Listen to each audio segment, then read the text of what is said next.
तो आगे है एवं यो वेद तत्वेन स वेद प्रलय उदयो पारंपर्यम चिकित्सा च ज्ञातव्यम यंच किंचन। तो इस राशि पुरुष में कर्म, कर्मफल, ज्ञान, मोह, सुख दुख, जीवन मरण, ममता ये प्रतिष्ठित हैं।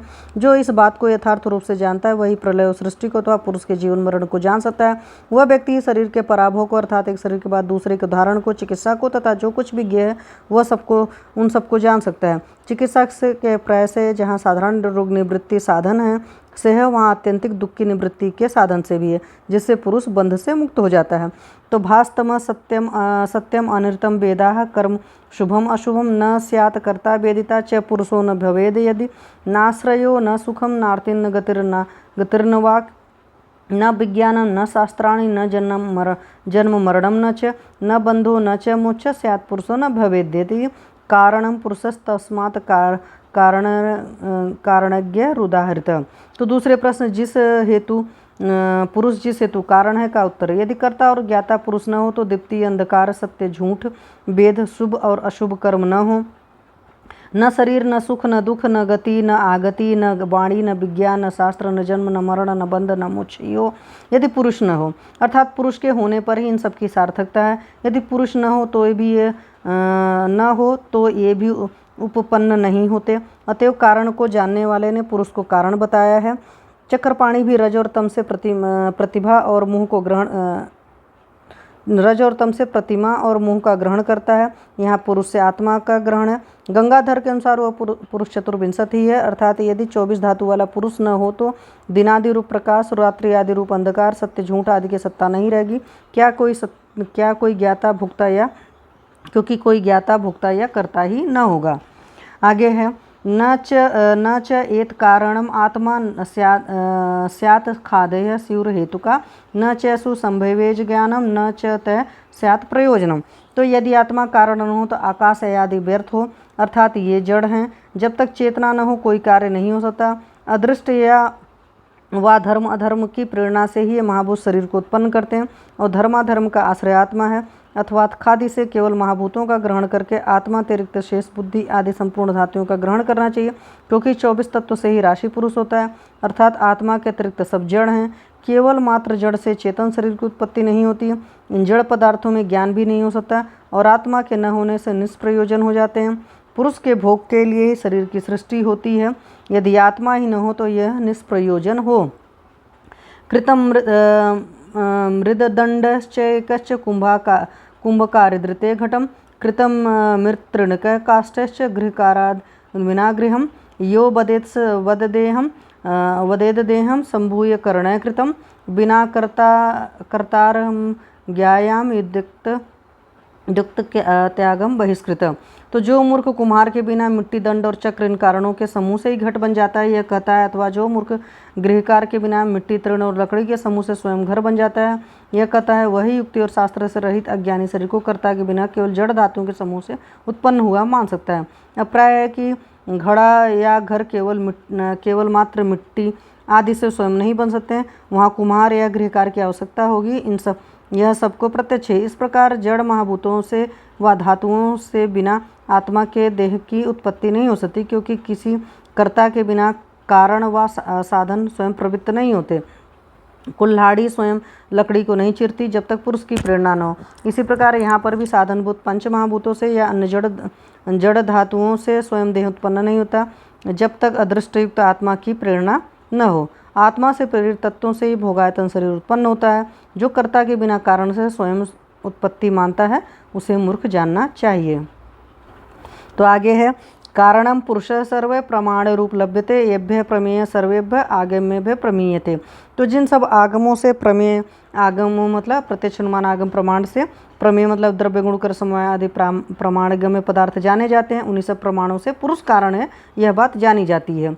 तो न ते तत् सदृश्वात् तु अन्य पारंपर समुत्थिता रूपी आद्य त एवेति निर्दिशन्ते नवा भावास्तेषां समुदयो निरीश सत्वसंग कर्ता भोक्ता न स पुमान इति केचित् व्यवस्थिता। तो कई यह मानते हैं कि द्रव्य प्रतिक्षण परिणत होता रहता है क्योंकि उसका नित्य स्वभाव है। वे क्षण स्वभावी हैं। जब वो परिणत होता है तो द्रव्य भी भिन्न हो जाता है, पहला रुक जाता है और दूसरा तत्सदृश उत्पन्न हो जाता है। जैसे जो बालकपन में शरीर हो वह यौन में नहीं, परंतु तत्सदृश भाव परंपरा से उत्पन्न या परिणत होते हुए चले जाते हैं। अतः वस्तुतः वे भिन्न होते हैं, परंतु सदृश रूप होने से वे ही कहे जाते हैं।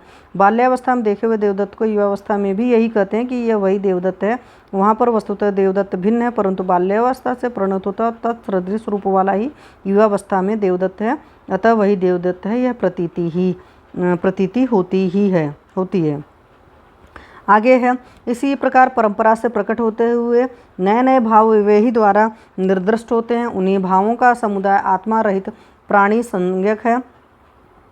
बौद्ध शरीर को आत्मा रहित और क्षणिक ज्ञान आदि का समुदाय मानते हैं। ज्ञान सदृश ज्ञान को उत्पन्न करता है, ज्ञान तत्सदृश ज्ञान को उत्पन्न करता है। इस प्रकार ज्ञान को भी क्षणिक मानते हैं। वह पुमान आत्मा को कर्म का करने वाला, फल का भोक्ता नहीं मानते हम।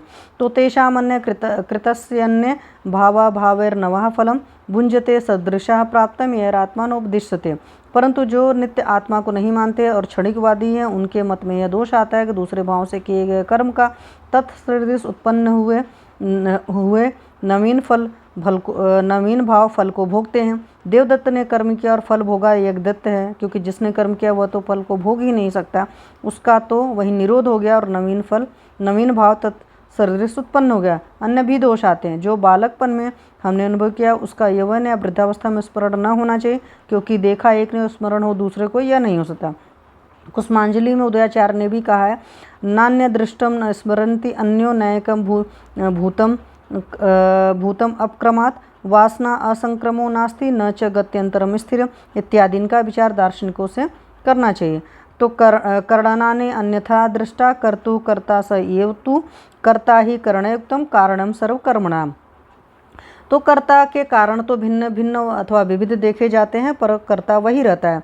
करणों से युक्त कर्ता ही सब कर्मों का कारण होता है। जैसे एक बड़े के पास आरी, तेसार, दा आदि भिन्न भिन्न नाना उपकरण होते हैं, वह एक ही बड़े उन नाना प्रकार के अस्त्रों से चीरना, काटना, उछलना आदि नाना कर्म करता है। ऐसे ही आत्मा करता है और वह अपरिणामी एक रस वाला अकेला ही विविध कर्ण रूप इंद्रियों आदियों से युक्त हुआ दर्शन, स्पर्शन आदि नाना कर्म करता है।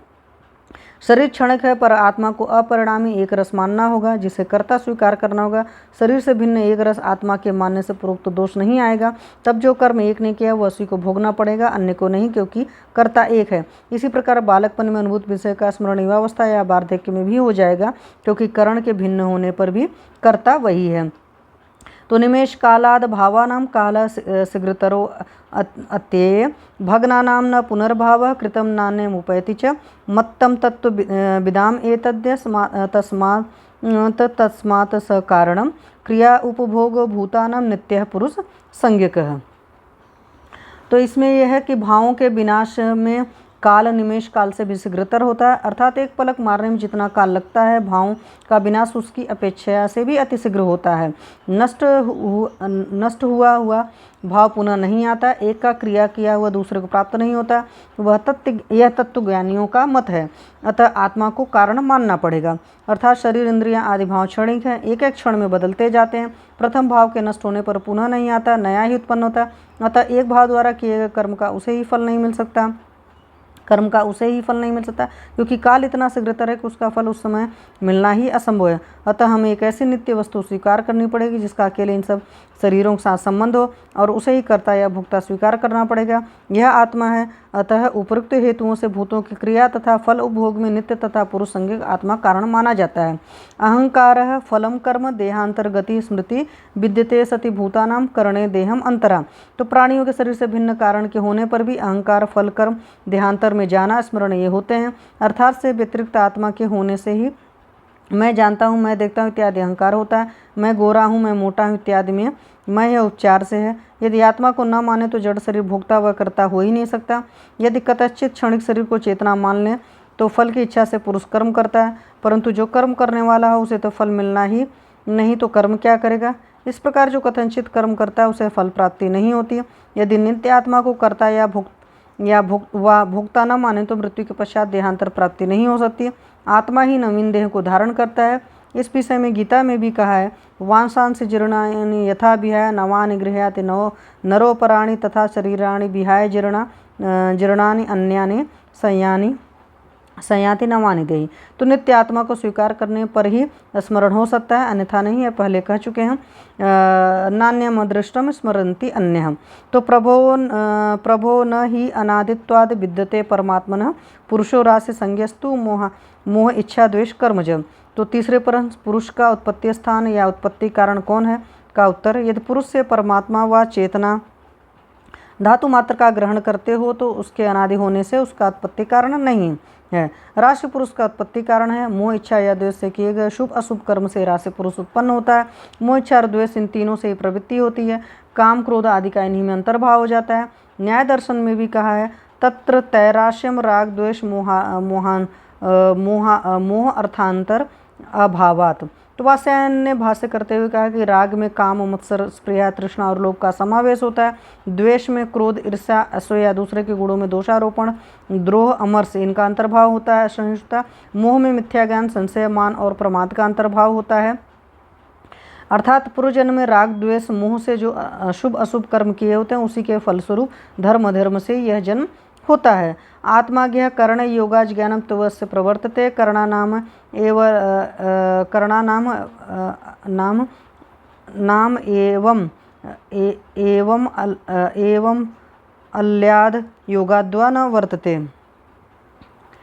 तो चौथे प्रश्न, क्या वह ज्ञ है या ज्ञानी है? क्या उत्तर, आत्मा ज्ञानमय है। उस आत्मा के ज्ञान की प्रवृत्ति मन, ज्ञान, इंद्रिय आदि कारणों के योग से होती है। यदि करण, इंद्रिय आदि निर्मल न हो या अयोग है, अर्थात आत्मा का ज्ञान के साथ योग न हो, तो मन का इंद्रिय के साथ योग न हो, इंद्रियों का विषय के साथ योग न हो, तो भी ज्ञान नहीं होता।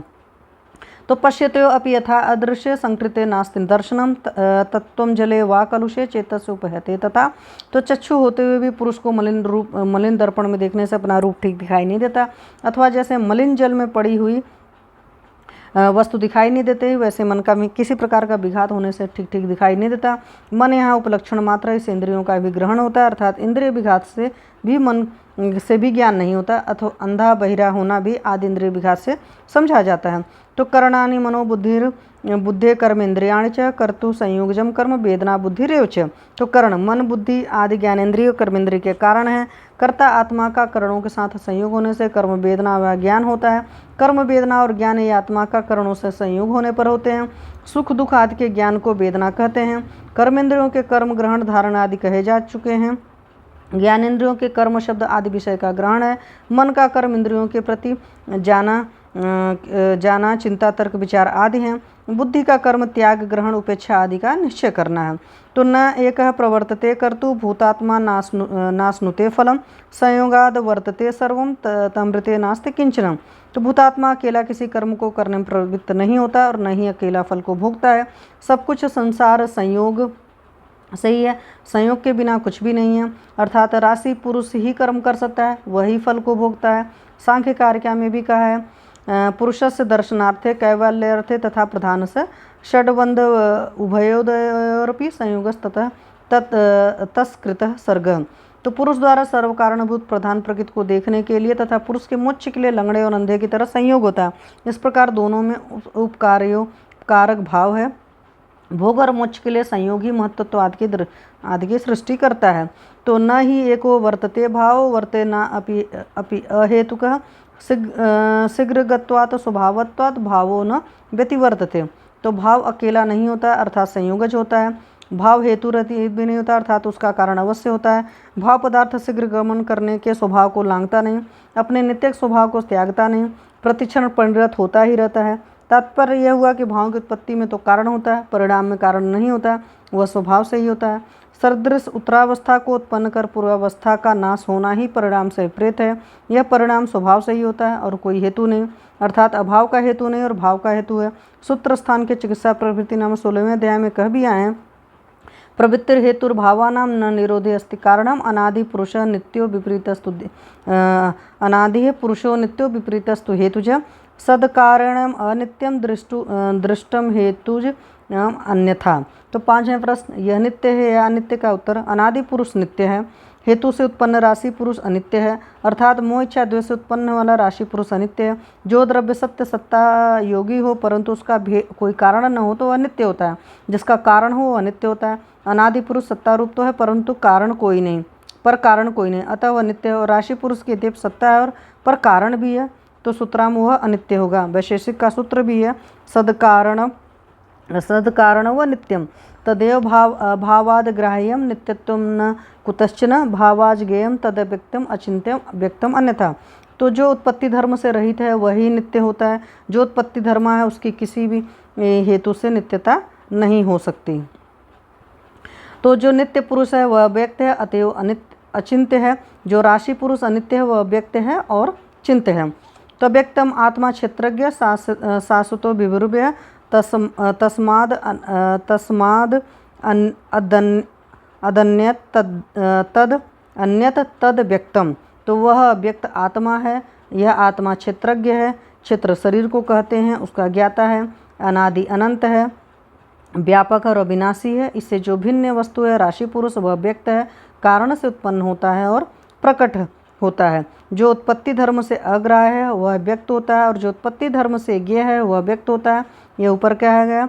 अब इंद्रियों द्वारा ग्राह्य तथा अग्राह्य होने से व्यक्ता जताते हैं। तो वक्षते च परम द्वयम व्यक्तम च ऐन्द्रिकम चैव गृह्यते तद्यद इंद्रिय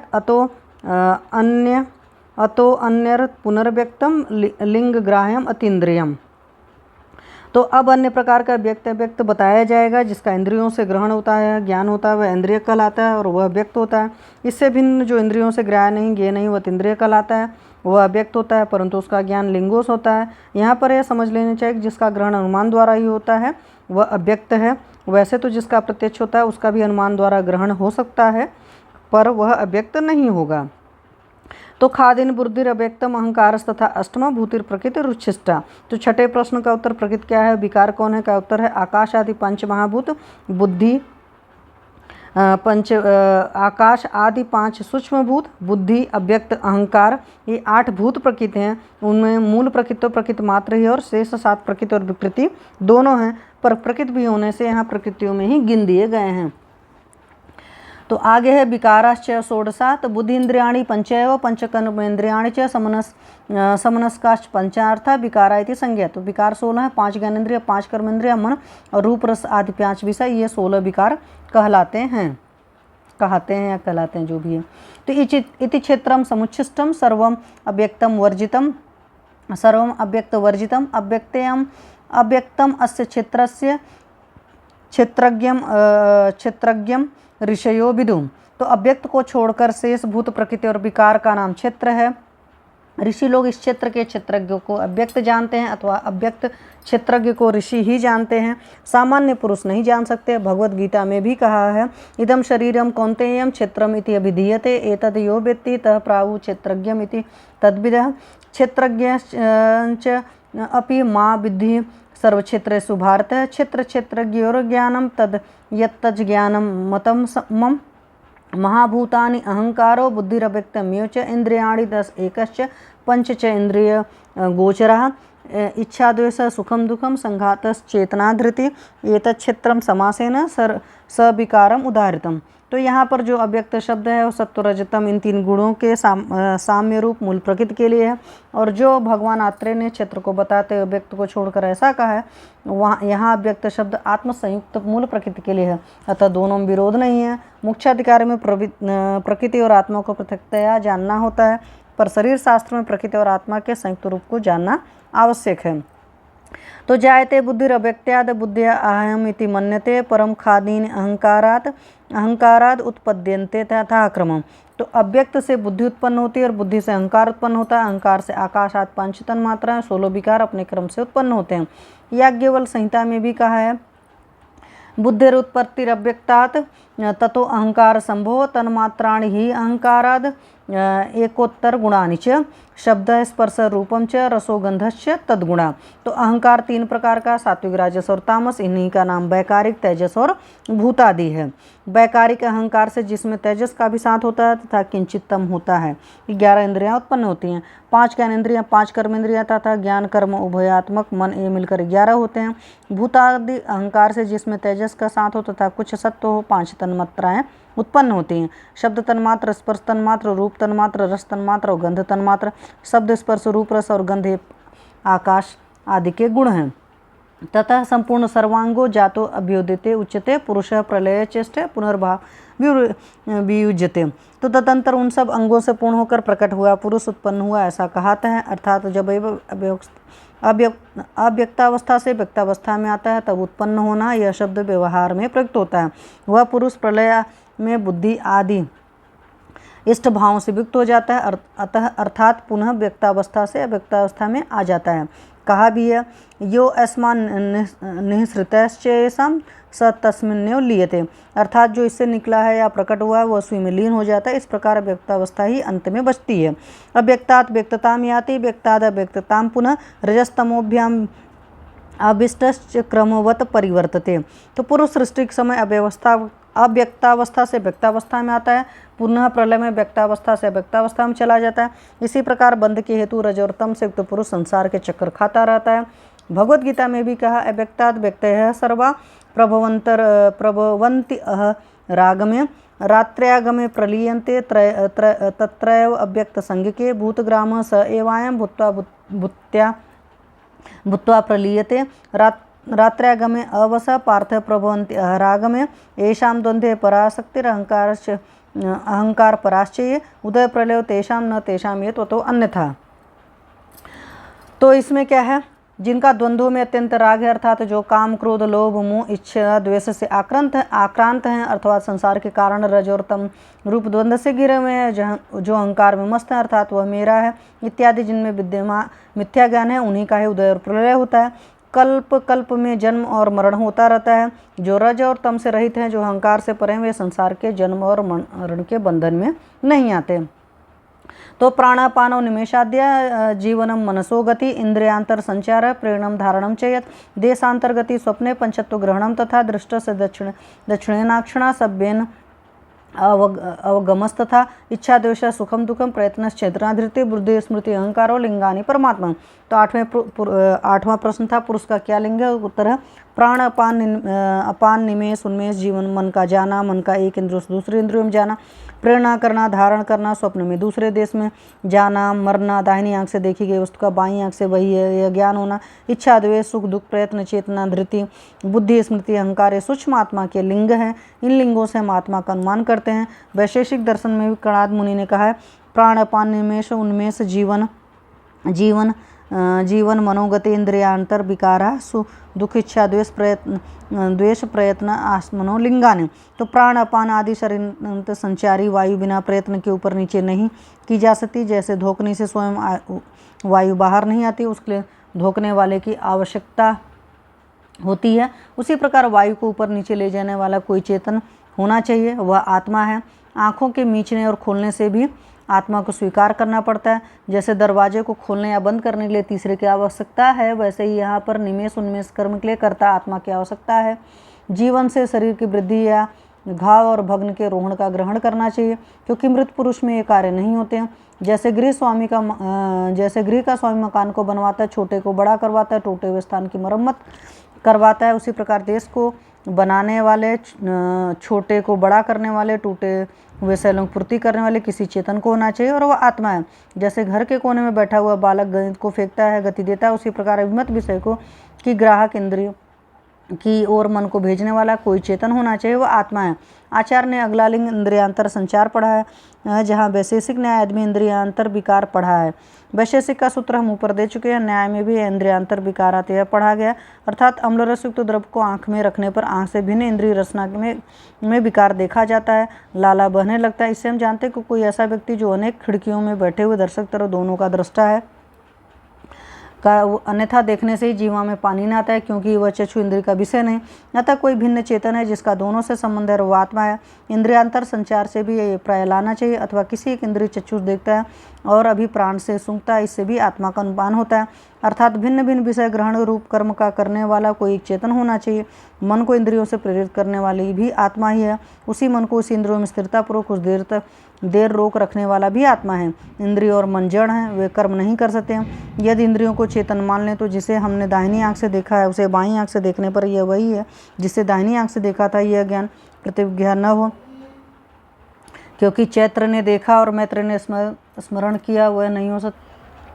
तो इच्छा द्वेष आदि आत्मा के गुण हैं। इन्हीं गुणों से गुणी का अनुमान होता है। अनुमापक होने से गुण भी लिंग कहते हैं। आगे है, मृत शरीर में इच्छा द्वेष आदि नहीं देखे जाते, अतः जीवन के कारण आत्मा के ही गुण हैं। स्वप्न में देशांतर में जाना यह भी आत्मा के बिना नहीं हो सकता। यस्मात् समुपलभ्यन्ते लिंगानि एतानि जीवतः न मृतस्य आत्मलिंगानि तस्माद् आहुर महर्षय। तो ये सब लिंग जीवित प्राणी में पाए जाते हैं, मरे हुए में नहीं। अतः महर्षियों ने आत्मा के लिंग कहे हैं। शरीर के साथ आत्मा का संबंध होने पर ही प्राणी में लिंग दिखते हैं। आत्मा का संबंध न रहने पर मरा हुआ न सांस लेता, न सांस निकालता, न आंखें बंद करता, न खोलता है इत्यादि देखा जाता है, जिससे यहाँ समझना चाहिए कि आत्मा के ही लिंग हैं। तो शरीरम ही गते तस्मिन् शून्यागारम चेतनम पंचभूत अवशेषात पंचत्वम गतम उच्यते। तो उस आत्मा के चले जाने पर शरीर गृहपति से रहित गृह की तरह शून्य तथा जड़ हो जाता है, और 6 धातुओं में से केवल 5 भूतों के अवशिष्ट रह जाने से पंचत्व को प्राप्त हुआ, मर गया, यह कहा जाता है। अतः पंचत्व ग्रहण भी आत्मा का अनुमापक लिंग है। जिस चेतना धातु का संबंध होने से षड धातु पुरुष चेतना रहता है और जिसके निकल जाने से पंचमहाभूत मात्र शेष रह जाते हैं, वह आत्मा है। याज्ञवल्क्य स्मृति में भी कहा है, अहंकार स्मृति मेधा द्वेषो बुद्धि सुखम धृति इंद्रियांतर संचार इच्छा धारणा जीवित स्वर्ग स्वप्नश्च भावानां प्रेरणम मनसो गति निमश्च चेतना यत्न आदानम पांच भौतिकम यत येतानि दृश्यन्ते लिंगानि परमात्मनः तस्माद् अस्ति परो देहाद आत्मा सर्व ईश्वर अचेतनम क्रियावच्च मनश्चेतयिता पर इक्तस् मनसा तस्य निर्देश्यते विभो क्रिया चेतनावान एतश्चात्मा ततः कर्ता निरुच्यते अचेतनत्वाच तत्मनः क्रियावद नुच्यते। तो 9वें प्रश्न, निष्क्रिय आत्मा की क्रिया कैसे होती का उत्तर, मन जड़ है, क्रिया वाला है, आत्मा चेतन है, चेतना देने वाला है। उस विभु आत्मा के मन से युक्त होने पर ही आत्मा की क्रिया कहलाती है। अतः आत्मा चेतना युक्त है, अतएव कर्ता कहता है। मन जड़ होने से क्रियायुक्त होने पर भी कर्ता नहीं कहता। अर्थात प्राण अपान आदि जो कर्म आत्मा के लिंग बताए हैं वे आत्मा के लिंग कैसे हो सकते हैं जबकि आत्मा निष्क्रिय है। इसका उत्तर दिया कि परमार्थता आत्मा निष्क्रिय है, पर उच्चार से उसकी क्रिया कहती है। मन क्रियायुक्त होता है, पर जड़ होने से क्रिया में प्रवृत्त नहीं हो सकता। चेतना आत्मा के संयोग से ही मन की क्रिया होती है। अतएव मन की क्रिया के आत्मा के अधीन होने से आत्मा को ही कर्ता कह दिया जाता है। जैसे लकड़ी को कुल्हाड़ी काटती है, क्रिया कुल्हाड़ी में है, पर वह कुल्हाड़ी स्वयं पुरुष की प्रेरणा के बिना नहीं काट सकती। कुल्हाड़ी की क्रिया मनुष्य के अधीन है, अतः वहाँ जैसे पुरुष कर्ता कहा जाता है वैसे आत्मा भी कर्ता कहता है। लोक में कर्ता चेतन ही देखा जाता है, अतः चेतन होने से आत्मा को ही कर्ता कहा जाता है। आत्मा मन को चेतनता देता है, तभी मन क्रियावान होता है। अतएव आत्मा कर्ता है, क्रियावान मन चेतन न होने से कर्ता नहीं कहता। अथवा गेंद फेंकने वाले बालक की तरह आत्मा करता है। बालक गेंद को प्रेरणा देता है जिससे गेंद गतिमान होता है, अतएव बालक को गेंद फेंकने वाला कहा जाता है। तो यथा स्वेन आत्मना आत्मानं नयति सर्वयोनिषु प्राणस्तंत्रयते प्राणी न ही अन्योस्तस्य त्यस्य तंत्रकः। तो 10वें प्रश्न, यदि आत्मा स्वतंत्र है तो वह अनिष्ट योनियों में क्यों जाता है का उत्तर, सभी प्राणी अपनी अपनी आत्मा द्वारा सब योनियों में आत्मा को व अपने आप को प्राणों से युक्त करते हैं। अन्य कोई उसका नियमन करने वाला नहीं। अर्थात जिस प्राणी का धर्म अधर्म के विकल्प के कारण जैसा आत्मा होता है ऐसी वैसी योनि में स्वयं उत्पन्न होता है। आत्मा करता है, वह जैसा है कर्म करता है वैसा ही शरीर प्राप्त होता है। अर्थात वह स्वयं ही उसमें जाता है, उस योनि को न चाहता हुआ भी वहाँ पैदा होता है। इस प्रकार उसके स्वातंत्र में कोई विधान नहीं होता। याज्ञवल्क्य संहिता में भी कहा है, निसरन्ति यथा लौह पिंडात तप्तात स्फुलिंग। तो यह स आकाशाद आत्मनस् तद वदात आत्मानः प्रभवन्ति ही तत्र आत्मा ही स्वयं किंचित कर्म किंचित स्वभावतः करोद किंचित अभ्यासाद धर्माधर्मो भयात्मकं निमित्तम अक्षरः कर्ता द्रष्टो ब्रह्म गुणं वसी अजह शरीर ग्रहणात् सजात इति कीर्त्यर्थे इत्यादि आत्मवर्णन करके प्रश्न किए हैं। यद्यम एव स कथम पाप योनि सुजायते तथा कथम भावैर्निष्ठ संप्रयुज्यते। इसके उत्तर में कहा है अंत्य पक्षी स्थावरता मनोवाक काय कर्मजय दोष प्रयाति जीवो अयम भयम योनिशतेषु च अनंताश्च यथा भाव शरीरेषु शरीरिणां रूपाण्यानि अपि तथैव शरीयोनिषु देहिनां वशी तत्कुरुते कर्म यत्कृत्वा फलम अश्नुते वशी चेत समाधत्ते वशी सर्वम निरस्यति। तो 11वें प्रश्न में यदि आत्मा वशी है तो दुख कर भाव बलात् क्यों से दबा लेते हैं? का उत्तर है आत्मा वशी है, वह जो कुछ चाहता है करता है। जब वो अपनी इच्छा से शुभ या शुभ कर्म करता है तो वह फल भी भोगता है। वशी आत्मा चाहता है तो चित्त की वृत्तियों का निरोध भी कर लेता है। जब वशी चाहता है तो सब कुछ त्याग देता है। अर्थात जब आत्मा फल की इच्छा से कर्म करता है तो फल भी वही भोगता है, क्योंकि कर्ता को फल अवश्य मिलता है, यह नियम है। अवश्यम भोक्तव्यम कर्तम कर्म शुभाशुभम। तो आत्मा कर्म करने में अपनी इच्छा के अधीन है, अतः वशी है, कर्म फल तो अवश्य मिलता ही है। गंगाधर के अनुसार इसकी व्याख्या यह है कि यहाँ वशी उसे नहीं कहा जो अपने बस में हो, परंतु वशी वह है जो यह कर्म करता है जिसको करके वह स्वयं फल भोगता है। आत्मा प्रज्ञापराध द्वारा शुभ अशुभ कर्म करता है, उसमें से शुभ कर्म करने वाला वशी सुखकर भावों से बलात् आक्रांत होता है और अशुभ कर्म करने वाला वशी दुखकर भावों से बलात् दबाया जाता है। जो चित्त की वृत्तियों का निरोध करता है वह वशी है। जो सब त्याग देता है वह सर्वसन्यासी वशी है। वह दुख कर भावों से बलात् आक्रांत नहीं होते हैं। तो देहि सर्वगतो ही आत्मा स्वयं से संस्पर्शनेन्द्रिय सर्वाश्रयास्तास्तु न आत्मा व्यक्ति वेदना। तो 12वें प्रश्न में सर्वगत आत्मा सब वेदनाओं को क्यों नहीं जानता? का उत्तर है आत्मा सर्वगत होता हुआ भी देही या शरीरी है, उसका अपने अपने शरीर के स्पर्शनेन्द्रिय से ही संबंध रखता है, अतएव सब शरीर की सब वेदनाएं सुख दुख आदि को नहीं जानता। जब आत्मा के दृष्टि की प्रेरणा से भूत शरीर को उत्पन्न करते तब वो शरीर उसी आत्मा का होता है। वह आत्मा शरीर का स्वामी होता है। उस आत्मा का उस शरीर के स्पर्शनेन्द्रिय से संबंध होता है, जिससे उसे उसी शरीर के सुख आदि का ज्ञान होता है। याज्ञवल्क्य स्मृति में भी कहा है वेत्ति सर्वगताम कस्मात् सर्वगो अपि न वेदनाम सर्वाश्रयम निजे देहे देहि विन्दति वेदनाम विभुत्वम मत एवास्य यस्मात् सर्वगतो महान मनसश्च समाधानात् पश्यत आत्मा तिरस्कृतम। अतः आत्मा सर्वगत है, परम महत् परिमाण वाला है, अतः विभु है, परंतु देही होने से उस देह के अनुसार इसकी ज्ञान साधन इंद्रियां सीमित है, अतएव वह पर्वत या भित्ति आदि से छिपी वस्तु को नहीं देख सकता। परंतु यदि मन की समाधि हो, चित्त वृत्तियों का निरोध हो, तिरोहित वस्तु भी दिख जाती है, अतएव योगी तिरोहित वस्तु को देख लेते हैं। नित्य अनुबंधनम मनसा देह कर्मानुपातिना सर्वयोनिगतम विद्याद एकेन यो नावपि स्थितम। तो देह के कर्म का अनुसरण करने वाले मन के साथ नित्य संबंध युक्त एक योनि में स्थित आत्मा को शरीयोनिगत जानना चाहिए। मोक्ष पर्यंत मन और आत्मा का संबंध नित्य है। शरीर के नष्ट होने पर मन और आत्मा का संबंध विच्छेद नहीं होता है। जब आत्मा जीव शरीर में प्रविष्ट होता है तब वो मन के साथ ही होता है।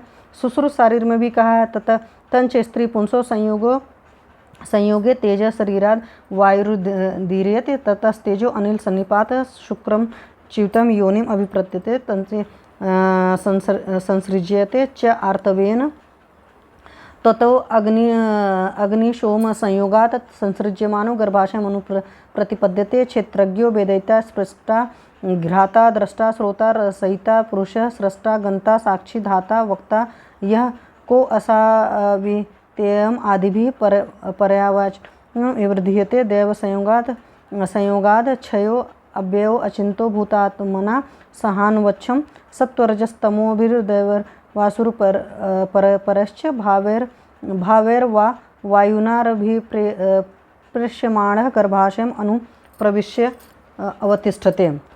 तो आत्मा का शरीर के साथ संबंध मन द्वारा होता है। जब हम मन की वृत्तियों को विषयों से हटा लेते हैं तो उसका शरीर के साथ संबंध नहीं रहता और उस समय उसका देहीपना नष्ट हो जाता है। वह सर्वयोनिगत या वह असीम हो जाता है। अप्रत्यक्ष अतिरोहित वस्तु को देख लेता है, वह ज्ञान प्राप्त कर लेता है। अन्यथा उसके विभु या परम महत् परिमाण वाला होने पर भी देही होने से छिपी हुई वस्तुओं का ज्ञान नहीं होता। अब अगला पार्ट अगले उसमें करेंगे। Thank you.